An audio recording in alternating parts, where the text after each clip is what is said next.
You want a podcast?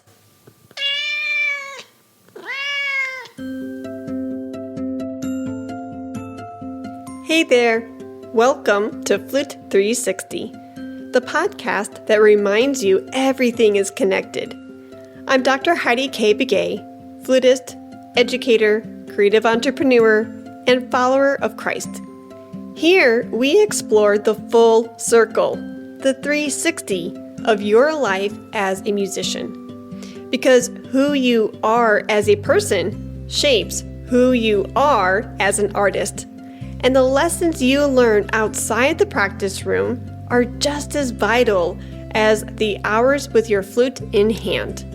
From health and spiritual growth to artistry and career fulfillment, this space is where it all intersects. Come as you are. There's a seat for you at the Flute 360 table. Today's episode is 341, and it's titled Our Holistic Living Story, Energy, Health, and Focus with Eric Jay Begay, Part 1. Before we dive in, just a quick note. Eric and I are not medical doctors, nutritionists, or licensed health practitioners.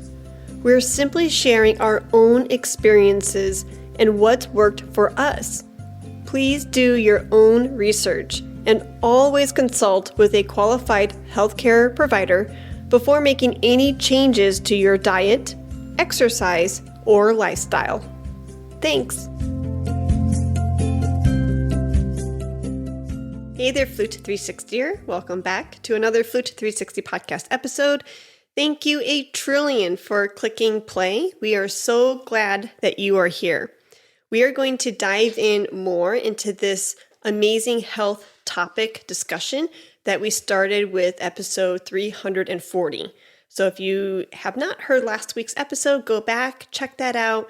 But I am bringing in Flute 360's audio engineer, producer, and the one and only wonderful husband of mine, Eric Jay Begay, because we are going to continue that conversation and that talk from episode 340.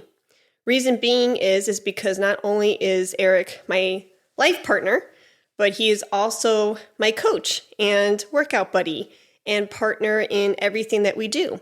So who better to talk to about these health topics, lifestyle choices, than the one and only person who walks alongside me day in and day out with food choices, diet choices, exercise regimens, etc. And selfishly, I forgot a lot of amazing nuggets that I wanted to offer you in the past episode, but I completely forgot because I covered a lot of ground, and this gives me a chance to give you some last minute items that I wanted to throw into E340, and I didn't have the chance. So now we have that opportunity to bring it full circle. Welcome, Eric. Thank you for being here. Thank you for having me again. Yeah. Although we live in the same house, I'm just like on the other side of this wall. But thank you for inviting me to this side of the wall. You're welcome. This side of the wall is much brighter, isn't it? Right. With this beautiful bay window. Right. It's facing the trees, and my office wall, our window faces our neighbor. So yeah.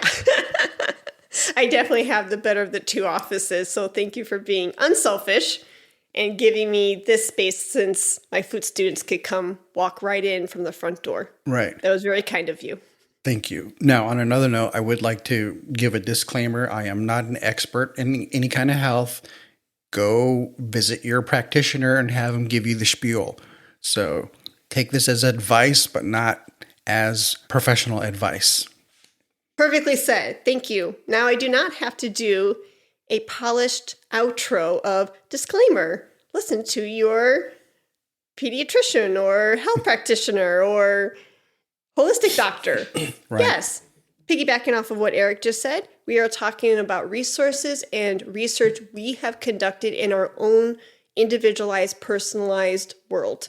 And we are just coming to you to showcase and to share with you the nuggets, the research that we have implemented these past 15 years.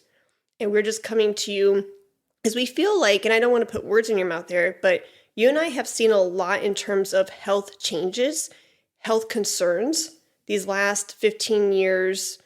And well, not the full 20 years that we've been together, but these past 15 years, starting with my endometriosis, going through with carpal tunnel, my neck rehab, massive health concerns that really frightened us in those seasons. So we feel that it's our responsibility to a certain degree to showcase and to share the research and what works for us, because we don't want anybody on the other side of this microphone to be in that same despair, not knowing some sort of, or having some sort of answers. We want to give you the light at the end of the tunnel, saying that there is hope. You can empower yourself. You can read. You can be your number one health advocate. And we are giving you that permission slip to listen, to ask the right questions, and to seek real medical advice from practitioners who will truly listen to you and give you a game plan. True.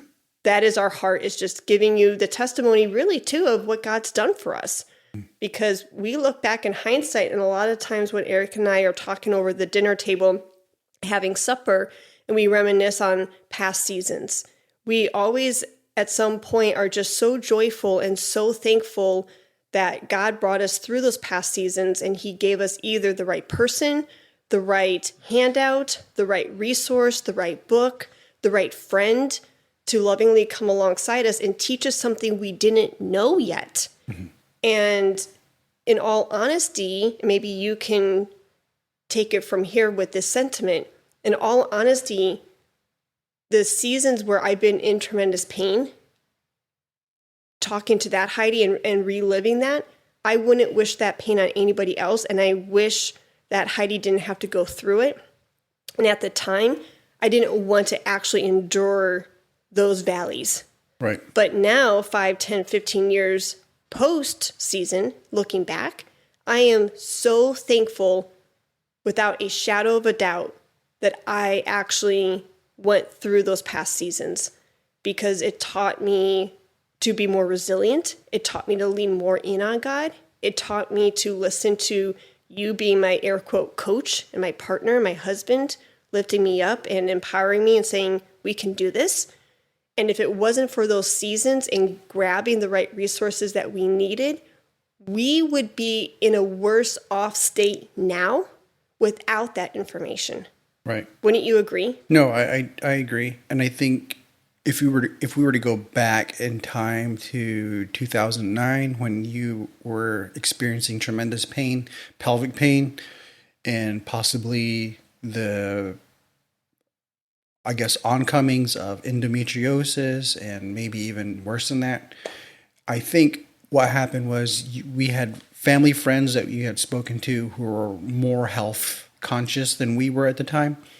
And I think I remember you having a conversation with Kristen about this, a long conversation and lots of them. And she mentioned to change your diet. And that led us to sit in bookstores, reading books for free, because at the time we did not have money. A lot of it was self-research. It was something that Heidi went and did and dug through books in bookstores, in libraries, and finding out real research on her own. She wasn't consulting anybody. I don't even really think podcasts were a thing at the time. I think they were finally starting, but there wasn't many. So you couldn't get this kind of information very easily unless you sat down and took the time, unless you maybe were studying nutrition in some sort of way. And you did take the time. I remember one of the very first books you picked up was Anti-Inflammation Diet for Dummies, right? Yeah, the yellow and black book. Yeah, and you had read the research. And I remember you sitting there reading through this and tears rolling down your eyes, like literally just sitting at a table in the middle of the store. And you were reading the truths about what they don't educate you about anywhere unless you go and dig this information up on your own. And you find out the truths about food, how it's processed here in America, the kinds of things that they let happen to food, Only because there's a lot of faces that they have to feed, and they use chemicals of all kinds and sorts in order to make more so they can reach the masses of people. And it's all really money and resource involved in that when it comes to that. And no concern really for the health effects that it would take. And we learned this because of the challenges that you had started to face. So then you took the power into your own hands. I say to people that maybe you could do this slowly in a slow process, but Heidi is not.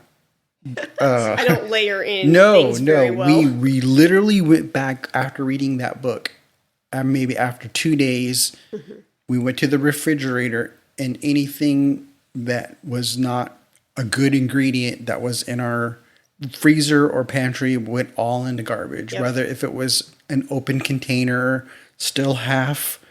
I remember we're throwing like favorite things out, like sriracha and barbecue sauce, and it was just a mess. Yeah. Like overnight. Yeah. And then we went out the very next day and we went to Sprouts. Remember on Denton Highway? And yeah, Denton Highway, Sprouts, and Central Market. We were shopping in the organic sections for probably the very first time. Yeah, that is true. And after researching the kinds of foods that were anti-inflammatory, which involved, we didn't have to sacrifice too much on the yummy kinds of foods because we got to still have chicken. We still got to have like salmon. These were things that we were eating, but the things that we were having with it probably weren't. They were counteracting the dressings and the desserts. Yeah. And the kinds of sodas and all kinds of things that we didn't know that were adding to inflammation in your body. And mine too, because I noticed, because I was trying to be helpful towards you, I had to take on the diet that you needed in order to heal yourself. And we learned really quickly that if you stick to this and you're consistent for 2 months, you had changed radically. Yeah, it really was. Your inflammation was down to nothing. Yeah. And it was something that did pop up from time to time, but it wasn't at the same intensity of pain. Yes, level that you had. Because I remember having to sit there in the evenings and turn your leg for you because that gave you relief. I don't know how or why that was, but it was one of the things that we had to do physically to you. Rubbing didn't help. Nope. Medicines didn't help. Tylenol, heating, nothing helped. Yeah. But changing your diet and just hoping for the best. And within 2 months, your body had accepted this change. And we noticed that we just have to continue eating this way. Yeah. That doesn't mean that we didn't slip up. Like we threw cakes in there when we wanted to. We probably threw some fun celebration drinks here, but it wasn't like we went all out like we used to, where it was like a consistent thing that you went back to on a weekly basis. It was like maybe once a month or so. Or if we did want something yummy that was fun, we would find the healthiest version of that, which meant how much sugars are in there. I mean, these days we do it all the time. When I want something, Heidi reminds me, look at the back, look at the label. Read the label, how much sugar's in there, and we all have the resources to be educated that way. We just have to want to practice that when we go to the grocery store to go shop. The reason why I think it's important to talk about the food part is because 90% of what you put in your body, 90% of what goes through your mouth is going to be what you're made of, and it's going to be what your health is. They say you are what you eat. I mean, it is true, So true. It is true. And then the other probably 10% is probably your exercise and your activity and what you do. And even these days I follow some influencers on Instagram, and they always say abs are made in the kitchen, not in the gym. I mean, you could do all the exercises, but the nutrition part is what builds the body up. So that's what I could say about going back in time to that. When you wanted me to pick up from that was if there's anything you could take away from this, you have to consistently want to make that change with making good choices. And for us and Heidi, it was picking up Anti-Inflammatory Diet for Dummies. That was kind of like the very first book. There were many other resources besides that led to others, because there's always like a hat tip in these books saying, read this next resource, read this next resource. And that eliminated a lot of medication for you that you were taking, even with your carpal tunnel, because I think right around that exact same time you started to have carpal tunnel issues. Yeah, it was a little bit later as I was prepping for DMA. But we noticed that if we just change this out of your diet or eliminate this out of your diet, you felt significantly better. Yeah. Now, on the opposite side of that, I was doing this with you. I experienced huge health shift. I was probably, and I know I was overweight by a lot of weight. I don't know how much, because I never really weighed myself, but you could just see it in my neck, my face, and around my waist. You could feel that. Clothes didn't always fit the way they should, but once we did this, within about 2 to 3 months, you also had a huge transformation. Right. I did drop a lot of weight. And then I think when you... Probably a good 50 pounds. Probably so. I mean, it was very healthy. It wasn't radical. It wasn't something overnight. It wasn't anything that was unhealthy. Right. It was over a course of like 2-3 months.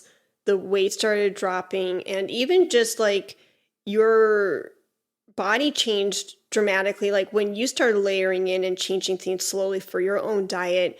Even remember switching from like soda pop to water. That one switch alone probably helped you drop easy 5-10 pounds. Right. And it sounds like I'm exaggerating, but I'm not. Right. And it happened, I want to say it happened really fast. Like I didn't have time to think about it. I do remember having the cravings for a lot of carbs. Yeah. I really needed the healthiest version of a carb that I could think of were tortilla chips. And salsa, you know. But, complex carbs, like you gravitate towards sweet potatoes like crazy. Right. We had sweet potatoes last night, and you were just like, this is amazing. It's divine. My favorite things at the time to go to was a black bean salad. So it was really a can of black beans. I rinsed it out, and then I poured it into a bowl. I chopped cilantro, tomatoes, and chopped jalapenos in there. Red onions, and squirt it with lime. And then I put like a whole avocado in there and just made a black bean salad. That's what I would have for lunch. Like a Tex-Mex bean salad. Yeah, really, it was like, really what you're having is like pico de gallo with beans. Yeah. Really. But it was a lot. It was filling with the avocado. And that was my go-to lunch when I was working overnight at the grocery store. And I would have it. I'm so glad you brought that up. I totally forgot. That was like your signature dish forever. Yeah. So I was getting complex carbs. I was getting protein, good vegetables. Sometimes tomatoes aren't so much seen as a good anti-inflammatory source, but it was a vegetable or a fruit. And you are getting a good balance of all that in there. And I was drinking tea. I dropped coffee for a while. And water. That's all I was having. And there weren't really much sugar-free sodas at the time, so I wasn't drinking sugar-free sodas. I was trying to stay away from all the fake sweeteners too that had aspartame and I forget the others. And I think stevia was okay, but it wasn't quite. Yeah, you named the big one. I think I had the Zevia drinks too, the Zevia sodas. Yes. That had stevia in there to sweeten it. So I really had just dropped sugars altogether. And that was kind of my go-to for lunches. And then everything else was just regular proteins like fish and chicken. I think we dropped red meat for a good while. Yeah, and if it was red meat, it was grass-fed. Right. And it was organic, because red meat with women who have endometriosis, red meat is kind of a hit or miss. Right. And so we were experimenting with that from time to time. Do you ever feel like your health is holding you back from making music with clarity and joy? On Saturday, October 25th, 2025, Inside the Flute 360 Accelerator, we're bringing in a very special guest, our very own 360er, coach, flutist, and licensed nutritionist, Marquelle Brown. Marquelle has spent over 20 years helping women heal from the inside out, moving past trauma, restoring energy, and reclaiming a vibrant, joyful life. She's living proof that when you support your body, mind, and spirit, you unlock the freedom to create and thrive. Join us live for her session, Calm Your Mood with Colorful Foods, Movement, and Mindful Living to experience clarity. Click the link in the show notes below to join us in our most popular membership, Tier 2 of the Accelerator. It's our top seller for a reason.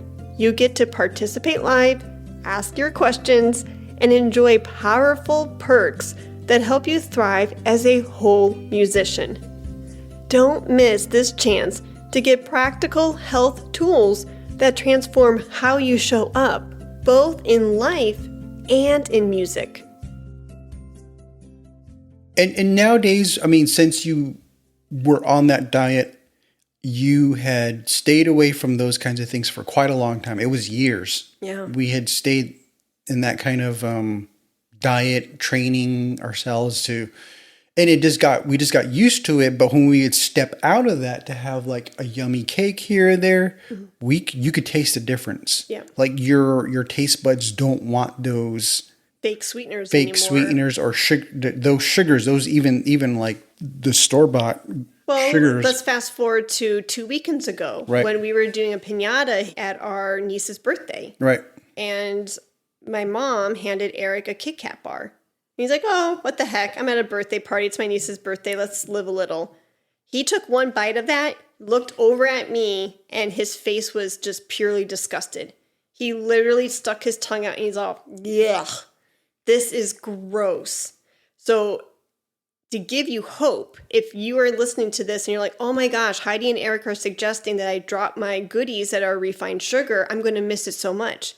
Guess what? You start replacing it with dates, berries, honey, Greek yogurt, fruits, kiwi, banana, naturally sweetened things that God made, and you live that way for 2 to 3 months. Go back and have yourself an artificial chocolate Kit Kat bar. Eat something with refined sugar in it, and it may honestly make you feel like you're rebuking it.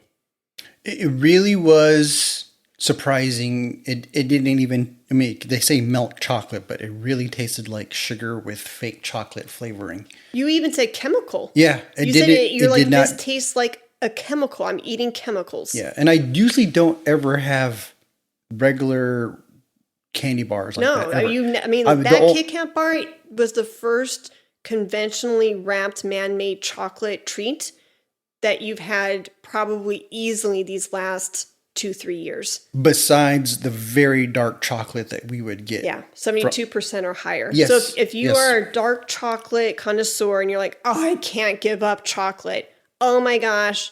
You literally get a bar of dark chocolate that's 72% or higher, organic, from one source where you can follow the cacao beans. Mm-hmm. And one company that comes to mind is HU for human.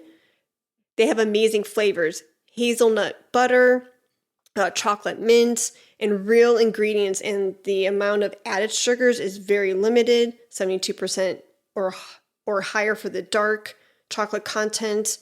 You can get your fix. You can have sweet things, again, made from the earth that God gave us over man-made elements. And it is a huge difference. It is so night and day of how these two different foods taste. I do want to say that if you're thinking about changing your diet, if you're thinking about this, you don't have to do an all-in thing where you dump everything out of your refrigerator like we did in 2009. I think it is very expensive if you don't have the means to do it. And trust me, it's not like we had the means to do it too, but we were in a dire situation where Heidi had to feel better right away. She was driving up to all the ISDs from where we lived at the time in Fort Worth, and she needed to feel relief like immediately. So we just did the extreme where we had to just drop everything that was not good for us anymore and then replenish our refrigerator with what we could afford that was very, very healthy, on the very healthy side. Now, layer this stuff in. I wouldn't do it like overnight. Try maybe eliminate the big things. And to me, the big things I think that are very, very inflammatory are sugar, regular flour, gluten, anything in there, and then alcohol. Yep. I hate to admit, but yes, I did drink a few beers then, and you could feel it right away. I mean, it's not fun to look at yourself back then and see how much it was hurting your body too. The sugars, the alcohol, those are the big top three for someone like myself. For somebody else, it might be different. Yes. But those are the things that really inflamed me immediately. And if I were to backslide into those things for about a month or so, I would feel it immediately. Yep. I would feel terrible immediately. Yep. And you could feel like the tightening of your pants happen really quick because you're eating too many toxins. Yeah, you're having too many burgers and those things. And the research is there. You could read it yourself. Why is it that people get inflamed because they eat wheat? Well, wheat is genetically modified here in America, and a lot of it is produced in all these places in fast food, and it's paired with proteins that are very fatty, and those two combined will just blow you up. You know, once you understand how it works and how your body processes these things, you'll understand why we have a problem with obesity and unhealthy people. Diabetes, yes. Diseases. I mean, all kinds cancer. of diseases, yeah. And some of them are mental too. So if once you do this research for yourself, read it in the black and white for yourself. I mean, this is why they teach you to read, and sometimes we just don't teach ourselves to read the labels. I'm not any better for saying that. I did not read labels. I would just go to what would satisfy me in the moment at the time. I would go to the fast food window and buy what I thought looked the best and tasted the best at the time. I didn't read no labels. So I'm not saying that to belittle anybody, but it is the truth, and that's how I felt about it even afterwards. Whereas like, I wasn't reading these labels. I'm not any smarter than that, you know? Yeah. The next step for me is to grow my own food. I haven't gotten there yet, but I think that would be the next step where I could really boast about it. But that being said, layer this stuff in, do the research and do the reading yourself. I'm sure Heidi can link to that book that she had read, the very first one that inspired her to transform her health. And Heidi is a very petite, small woman. The first time I met her, she was probably like 104, and now she's like 108. She wasn't gaining any kind of weight, but all of her inflammation was on the organs. So that could be your problem. Yep. That could be your issue. Sometimes people just puff up because they're all inflamed. And once you eliminate inflaming foods, you might just end up dropping all that weight so quickly you'd be like, oh, it wasn't really fat, it was inflammation. So do the research, do the reading and all that. We all know where to go to find these kinds of literature and research and websites. Heck, even these days, people are more conscious about it on social media. You could find bodybuilders who could teach you this. You could find all kinds of folks who can give you a little bit of insight to this, and then you could just read it for yourself in the black and white. So you can become more educated about it to make these food choices for yourself. 1000%. Yes.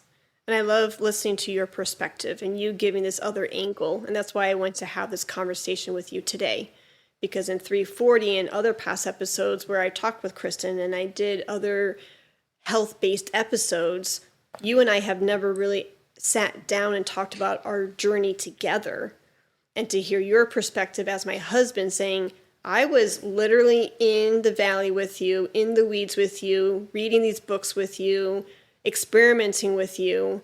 I think you bring a really neat perspective of going, yeah, this is what was happening. And then from my side of things, this is how I benefited. This is how I translate the information. And this is how, because of your endometriosis and what you were going through, actually dovetailed beautifully into my own health journey. Mm-hmm. And as your wife, I'm really thankful because a lot of partners don't have a supportive partner to say, I will do that lifestyle choice. I will make those dietary changes with you. Right. A lot of times when the woman or the man decides to like embark on a new routine, right?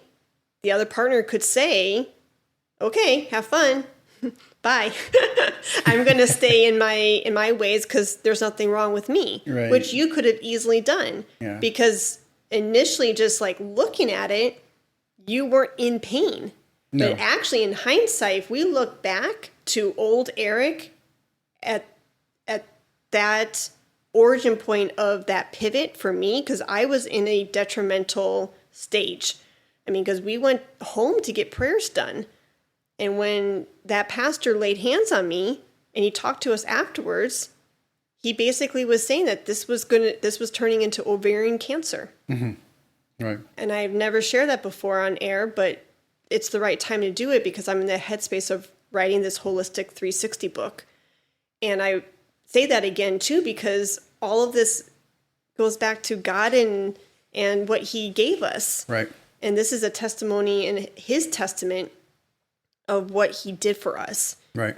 And yes, we were good stewards, and yes, we were being obedient to it. But if it wasn't for that wisdom that he was instilling on us and through books and people, we would not be here today. Right. And so, but hindsight's this amazing thing, because at the time you thought you were fine. You thought you were just helping me. Mm-hmm. But I know full circle now, looking back at old Eric in 2009, 2012, when we started making those changes, I think your body was kind of screaming for help too. Yeah. No, and I know it was. There were times when I went to the dentist, like these days you go to the dentist, they check your blood pressure. They say, oh, you have really elevated blood pressure. And you would just say, like, I'm nervous. Oh, yeah, it runs in the family. Oh, yeah, my dad has high blood pressure, that kind of thing. But you don't think that you're doing this to yourself. So you have to really understand, like, you are what you eat, really. The truth is, if you had to evaluate yourself and really want to change that, if you want to. You know, especially if you're in pain all the time. And if you're in pain all the time and you can't practice your instrument, you can't make good music, you can't enjoy being in the group with other musicians, you're gonna not be happy. You can't. How can you even? How can you function joy? If your joints are hurting? If you're having chest pains? If you're having abdominal pains, muscle pains, headaches, your skin's doing something weird. There's something there that's a disease. It doesn't add up. What can you do? This could be one way of doing it. You know, this could be kind of the more less evasive way. I know, like, I mean it that way because you don't have to take drugs that were prescribed to you to cover a symptom, but you're going here to the source of what your body's trying to filter with food, and not filter chemicals, but give you actual nutrition. So what is easier? This is the easier route, is to change the diet. If that doesn't help, maybe go to the next step. Consult a doctor to see where can you fix these things, you know? So there's a multitude of different ways to educate yourself with food and help yourself with food before you actually get to that healing point. In Heidi's case, it took 2 months. In my case, I think I started to notice that I lost a lot of weight really quickly. Things leveled out in my body as far as blood pressure and all that within those few months too as well. And it could be different for everybody. I'm just saying this was what happened to us and what we've noticed with the food part. Now, I know that last episode that you went and talked about health, you kind of gave a little bit of a spiel of what you like to eat during the week, what I like to eat. These days I eat because of my training. I do kettlebell training in at least 3 to 4 times a week. Last summer, I did kettlebells every single day, 6 days a week. And I ran 5 miles a day for 4 to 5 days. And I was running at least about 100 to 170 miles a month in that. And I was really testing my body and see how far I could go. So I know I needed, and I wanted to build muscle, so I needed to up protein. And I wasn't doing much research. I was just going off of what people talk about. I was listening to other healthy people on YouTube, other healthy people on Instagram. But my diet is a lot of protein, a lot of chicken breasts. I try to keep the red meats down, but I love steak. Ribeye. We eat steak in the evenings from time to time. Ribeyes are fattier, but I don't believe that fat is bad for you. It's just what you pair it with and what you're eating with it. So I have a lot of ribeyes, a lot of ground beef. Eggs. And I have a lot of eggs. We go through probably about 24 eggs a week. I went to regular turkey bacon. I switched from regular bacon. I'll go back and forth. I won't eat too much of that if I can help it. It just depends on my mood. I eat a lot of dates, a lot of figs, berries, and I love berries. I have a lot of strawberries, blueberries, blackberries, raspberries with Greek yogurt and lots of honey. I know that's the sugary part, but I don't think honey works in your body the same way like regular sugar does. Yeah. And besides that, it's just regular supplements. I call regular now. Before they were like foreign to me, but I have krill oil or salmon oil. I take a lot of creatine and sometimes a nitric oxide booster to help get the blood flow, help open up the veins, because I'm doing a lot of cardio lifting exercise with my kettlebell training. And I feel fantastic. I feel really, really good. I've never felt better and stronger these days than I ever have in my life. And before I did try doing the keto diet, which really helped. If you're overweight, I was overweight and I tried that and it works. I lost a lot of weight, but I gained it all right back really quick. So the disclaimer, just from your perspective and your own path, right? Just because a diet may be a fad, right, doesn't mean that it's necessarily will work for you. Right. But experiment, of course, under the guidance of a licensed nutritionist. You've done your research, you know your body best, but not every fad diet is going to work for each individual. And so you tried keto for a while, you saw some results, but you're like, this isn't really sustainable. Right. The part, because I was doing it with kettlebells, I didn't have that extra boost from the glucose to give me that extra power to get over things. I felt like my energy was there, but it would drop so quick and I couldn't keep up. So then I started adding complex carbs into my diet. A lot of sweet potatoes, a lot of berries, honey. Or quinoa. Quinoa, yes. And I don't think we go outside of that too much. It sounds like a very boring diet, but it's when I have a bowl of food, I become so energized afterwards. I feel fantastic afterwards. And I don't feel sluggish or lazy. Yeah. I always feel good. Anytime after you're done eating, you should feel energized and your mood should be lifted and you should feel alive. You should feel almost like euphoric and just happy. Yeah.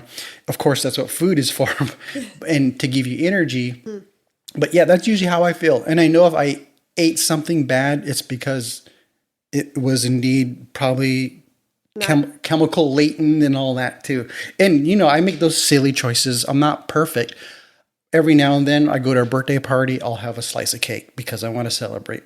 But I may feel sluggish that afternoon or that evening or instantly afterwards. I know it, I'm willing to accept it, but I'm always right back on track. I never go... And let it spiral. I never spiral out of control saying, oh, I did this, now I might as well go have a pitcher of soda and a whole pizza and just wreck everything. No, I don't do that. I'm just like, oh, I'm just having one little thing. I will go right back. Yeah. So all that's to say, that's what I put together in my diet. That's my kind of my weekly diet. And I never really go outside of that. Every once in a while, maybe we'll go for a gluten-free pizza. Yeah. Which is fun. Yeah. So other than that, I don't think, and then, yeah, besides that, I don't think I really eat anything else that I'm very conscious of. If I am going to have a hamburger at it's going to be like bunless. If I'm going to eat at a restaurant, I will have it with sweet potato fries and a bunless burger. And one thing that keeps me happy all the time are hot peppers. Like I eat raw serrano peppers, raw jalapenos all the time. Keeps me happy. He loves spicy food. Right. Like last night we had Moroccan chicken for dinner, and he doused his whole plate with cayenne pepper. Because none of the seasonings that I put together on the chicken, the dressing itself, or the sweet potatoes had any heat. And so he loves heat, and he's drawn to that flavor and to that spice. So he doused his whole plate in cayenne, and he's like, oh, yes, I feel satisfied now. I know that there's a lot of work I still need to do. I would like to, at some point, really lower my coffee intake. I just can't get away from it. It has a hold on me. I don't know how to. I think it has a hold on you emotionally. Yeah. I think it's a comfort. Yes, it is. Like it's the definitely actual ritual. Is the thing that's exactly what I was going to say. It's the ritual of you're afraid of letting go of that ritual. Right. And that's fine, because I mean you gravitate towards things that comfort you. But I don't put sugar in there. Yeah. The only thing I put in there that might be a little bit bad is probably just heavy cream. And that's bad in the sense of sometimes dairy can be inflammatory to some people. Right. Like for me, like I'm borderline. I know I can have some cottage cheese here, some slices of cheese there, but I cannot full out and have like 2% milk, cream, and add up all the dairy because my gut will react. Yeah. So that's what he means by that. Right. So yeah, do your research on all these foods that you currently like. Do your research on foods that you haven't had, and make some small changes. Really, one small change will lead to the next. Just like that book, Atomic Habits. If you were to make one small change, swap it out. Try something else. That trajectory will take you a long way over time, and it's just being consistent. You don't have to make a big change all at once, and I think it'll do a lot of good for a lot of people who might be suffering with something and they just can't pinpoint it. That's it for part 1 of our wellness journey together. I hope you found some encouragement in hearing our story so far. Be sure to join us this Thursday for part 2 in episode 342, where Eric and I will keep diving into lifestyle changes, exercise, and the lessons we've learned along the way. You won't want to miss it. Let's talk about Flute.